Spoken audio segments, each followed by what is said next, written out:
Auckland community, welcome to the Huddle podcast. I hope you're well today. It's great to hear that we're coming out of Alert Level 3 next week, so I'm so super excited to see you back at our programs. But until then, we have an afternoon tea this Thursday at 2:30 p.m. via Zoom, so make sure you keep updated on our Facebook page and on our Huddle newsletter to see registrations for that fun little event. It's really cool to catch up with everyone, so do come and join us for that. And if you didn't already know, you can listen to all of the episodes from the Huddle podcast on iTunes, as well as YouTube, Facebook, and our website. So if you've missed out on an episode, get onto it. And for today's episode, we have Clinton Terry on the show. You might know him better as the Blind Grappler, but he is a world champion in wrestling and Brazilian Jiu-Jitsu. And these championships weren't in a para or adaptive division. This was in an able body division, which is amazing and just so impressive. So this was why I was so excited to catch up with him and share the conversation that we had with you guys on the Huddle podcast. And I just hope you enjoy the episode. So let us know what you think in the comments. All of his details are in the show notes. And enjoy the show, team. Cool. So do we just want to start with your journey? I mean, I know that you did wrestling before you did jiu-jitsu, but kind of what led to those decisions and that timeline? What led me into sport? Well, I've always been interested in sport. I've tried sport pretty much every chance I've gotten. I played sport at school. I mean, PE was always my favorite subject. So I've always been super active. I tried pretty much every sport they had on offer at school, including the ones that I couldn't play because they didn't adapt them for blind people. Like soccer and rugby and stuff. When I was at school, they didn't have the adaptive balls and stuff, only the cricket ball. Yeah. So I tried all that, but of course, soccer and rugby isn't really great for a blind person. The ball's going one way and Clinton's running in the complete opposite direction. And so where did the transition from wrestling to Brazilian Jiu-Jitsu happen? So I ended up wrestling for 15 years. When I started, people didn't think I was going to get anywhere. Like they were like, oh, it's so cool, but he's giving it a go. And I was like, I'm going to be a national champ. And they were like, oh, no, a blind person's not going to be a national champ at wrestling. And I stuck at it. I mean, it's quite well documented out there if people want to look out there about that part of my journey. But in 2008, 2007, I won my first national championship for wrestling. And I went on to win 10 national titles and numerous international medals, all competing against sighted athletes. And so at that time, a friend of mine came to me and he had a girl who was going in an MMA fight and she was fighting against a good jiu-jitsu practitioner. So they didn't want her to get taken down. And he said to me, oh, Clinton, would you be interested in being a part of her camp and doing anti-grappling with her to make sure that she stays on her feet? And I was like, yeah, okay, that'll be cool. So I did that. And so I trained with her, but as a part of that, I was doing the Brazilian Jiu-Jitsu classes to sort of be aware of what she needed to be aware of if she got on the ground and stuff like that. Yeah. And I was like, man, this is absolutely fascinating. Like, this is cool. I'm the bottom of the heap again. I'm learning. Like, I'm not the one that everybody's coming to for the answers. I'm not just coaching all the time.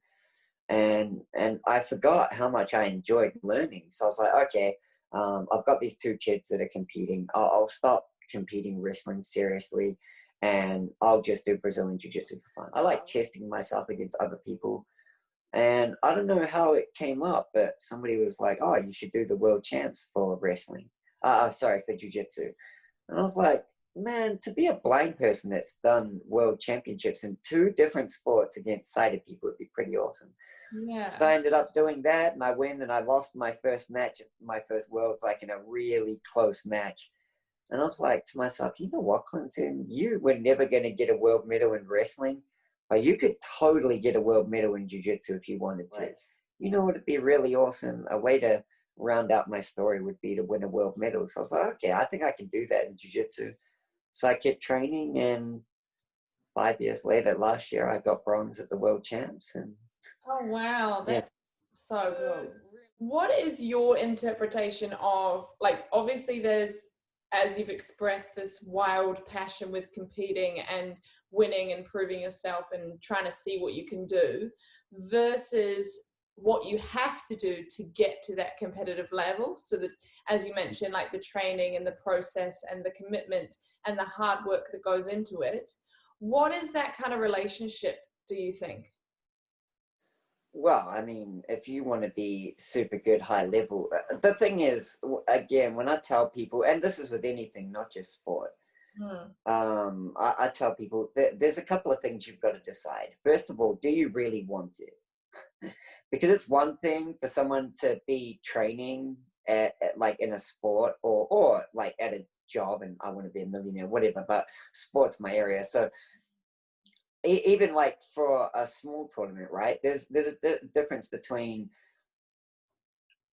it sounds good to get a gold. Like I want to get that gold medal because it sounds good, and I want to get that gold medal because I really want to get that gold medal. So the first thing is, do you really want it, or does it just sound good that you want it? Does it just sound good in your mind? Like, yeah, I'd like to be a champion, but I don't really want it.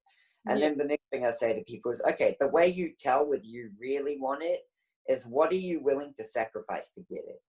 And in my case, it was everything except my family.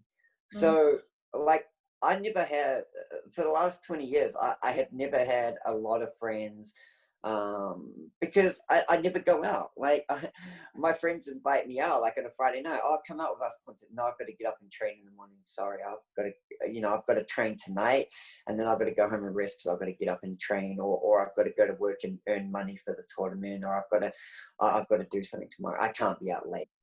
And so people are like, oh, come out and drink with us. Even after like a regional tournament, they'll go out and they'll be like, oh, let's go celebrate. I'm like, no, I want to be in the gym tomorrow. They're Mm. like, oh, but you just competed and won a gold medal today. Yeah, so what? The guys that are going to win gold at the Worlds, they're not out drinking tonight. They're going training Yeah. tomorrow. I'm going training tomorrow. Like if people wanted me to go to birthdays or whatever, I'd be like, oh yeah, I can come, but I'm sorry, I've got to come after training. Yeah. Like, so unless it was my family, like if my family was sick or if they needed me, I'd be like, okay, I've got to have a day off training, or I've got to have whatever off training. But other than that, I would not have time off training.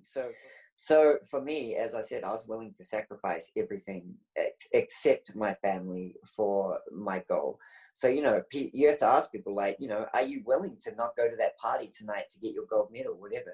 And to a lot of people, the answer is no. And I'm like, well, then you don't really want it. So, and that's okay as well. Like in sport, you can do sport for fun, and I'm completely supportive of that. I coach a team now, and I have people that come in and train with me for all sorts of different reasons. Because as a coach, I see myself as a facilitator, right? Like you come into the gym, and I, first couple of weeks, I'm going to say to you, why are you here? What made you start training jujitsu?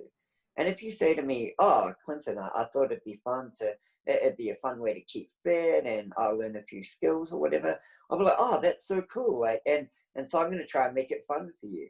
But if you come in and you say to me, oh, Clinton, I'd like to be a national champion, I'm going to treat you completely differently because what I expect from you as a person that tells me you want to be a national champ, as opposed to someone who wants to get fit and whatever. Like if someone that is just there for the fun of it and to keep fit and learn a new skill, if they message me and they're like, oh, Clinton, I won't be in today, I've got a headache, I'll be like, oh yeah, sweet, have a night off, I'll see you tomorrow, look after yourself, and be supportive, of course. But if you're an athlete that tells me you want to be a national champ and you message me and you say, Clinton, I'm not going to be there because I've got a headache tonight, oh, I'll be like, you're joking, right? Go to training. Yeah, like get it down um, how much. Yeah, you're right. like Those actions do prove how much you genuinely want the success. So, and as said, I'm completely okay, and I completely am supportive of people that just want to do sport for fun, because I think everybody should find a sport that they love doing. Because again, like I tell people in my gym, and these people pay me, and I'm completely honest with them. I'm like, look, especially if you're a non-competitor, and you don't leave the gym 95% of the time better than when you walked in, if you don't feel better 95% of the time when you go home tonight, man, find another gym that can give you that, because you should feel great after doing a session, especially if you're for athletes. That drops a little bit because you're going to have to go through some misery if you want to do really well. But even then, as an athlete, you've got to have some love for it, right? Like if you really hate it, you're not going to do it. So even then, you should leave the gym 85-90% of the time feeling better than when you came in. um, so you have to love it as well if you want to be really good. What is your kind of relationship with your coach? Is it Pedro? Is he still coaching you, or did coach? Yes. So I have three coaches.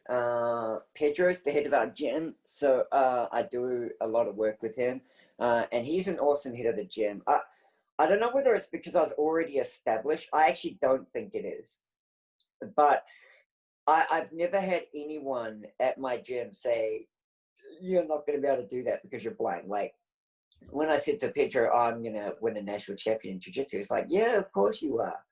When I said to him, I'm going to win a world medal, he's like, I believe you can do it. You know, like there's never ever been any, oh no, you're blind. Oh, you shouldn't think like, you know, when I talk like that with wrestling, and I told them I wanted to be a national champ and I wanted to go internationally, I had so much negativity. It was really sad, but you know, like negativity like that, like in the jiu-jitsu world, or did it just come from the wrestling world, do you think?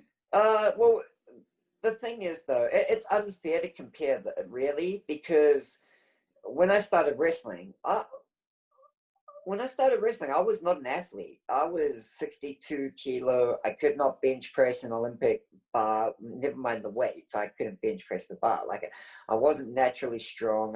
I'm not a natural athlete. All I am is stubborn. Like I've gotten everything I am because I'm stubborn, and I don't quit. Like I was always first on the mat, last off the mat. Like people would be there like warming up or, you know, not really doing anything. And I'd be like, hey, can you come and let me drill with you? Come on, get on the mat, drill with me. Like I'd always be doing more than everybody else. And it's just stubbornness because I wanted to achieve. So, you know, those guys saw someone who, I mean, I lost my first 40 fights without scoring a point. So I wasn't good. So if that had happened in jiu-jitsu, maybe they would have done the same thing. By the time I went to jiu-jitsu, I was already a 10-time national wrestling champ, 3-time Oceania champ. You know, I'd already been there and shown that I could be an international level athlete. But from what I've seen of my team in particular, and some of the teams in the US who haven't had a blind student before, because there are now quite a few blind students going into Brazilian Jiu-Jitsu in the US. And I mean, there's 4 of us here in New Zealand, 3 of us are competing. That's mainly because of me, but but I do think the Jiu-Jitsu world is a little bit more accepting than the wrestling world. But it is sort of unfair to compare because as I said, I was already established by the time I went there. Yeah, I guess that like timelines kind of affected that. So we'll look to close this up, but I always kind of finish with this question of what advice would you give to yourself 5 years ago? So this is pre-world champion and everything. So if you were going to talk to yourself 5 years ago, what would that kind of conversation go like? Probably, Clinton, you train too much. You need to slow down a little bit because rest is actually good for you. Overtraining is actually a real thing, and it is actually really bad for you. You know, look after your injuries and stuff a bit more, because in a couple of years you're not going to recover quite as fast as you are now. So, you know. Is that a problem that you think you ran into quite a lot? Overtraining for sure, yes, because you know, I hate being that guy that misses training. If I miss training, I feel really bad. So I'm always having, like, sometimes Andrea will she'll see in the morning that I'm just absolutely dead, and she'll get up and she's like, "You're not allowed to go to training today." And I'll be like, "What do you mean?" She's like, "I forbid it." It's so hard to kind of deal with, but you're right. It is so necessary that you look after your body and recover properly to be able to get the best training you can, right? Yeah, exactly. So I would say, yes, training and stuff and that is important, but really look after your recovery and stuff as well, because you think like people when they really driven, they think, oh, the recovery isn't as important, and it is completely as important, because you just end up you over push your training, and then you're training sub-optimally, right? Like you're not even actually. It's better to have a couple of sessions off a week and actually be able to train to your best ability for every other session than squeeze those extra 2 or 3 sessions in a week, and then every session of the week you're only training at 80% or 75% because you're squeezing too much in. Goodness. I know a few faces that I'm thinking of that needs to hear that, so I'll definitely be sending this one straight to them. Yeah, awesome. All right, well, we'll look to close that there. Thank you so much for coming and chatting with me today. It was really good to get to know you and get to know you, things like that. Was there any last kind of message you want to send out to our listeners? Just if anybody out there in the martial arts world wants to check me out, or anybody in general, just follow my Instagram at Blind Grappler. I put a lot of stuff up there. Also, if you are a sports person and you want someone to reach out to and just to chat to, if you're going through some of those things where people don't believe you or whatever, that you can achieve big things, reach out to me, send me a message. I'm always happy to talk. I believe anybody can achieve huge things, and I love to support that. And if anybody wants to try Brazilian Jiu-Jitsu again, reach out to me, because I know a lot of people with different disabilities. Like I've got a friend in Brazil that does it. He's only got one leg. I've met another guy who he only had one hand. So there are a lot of people with disabilities all over the world doing Brazilian Jiu-Jitsu. We can make it work for pretty much anyone. And if you're interested, reach out. And keep doing what you're all doing. Train hard, and dream big and aim high, as I say to everybody. Yeah, absolutely. So I will put all of your social media details into the show notes, so you guys can check out the descriptions if you'd like to get in contact with Clinton to hear more. But other than that, thank you again so much for coming on. Enjoy the rest of your level 3 and hopefully we'll be back in the gym pretty quick. But other than that, guys, see you next week.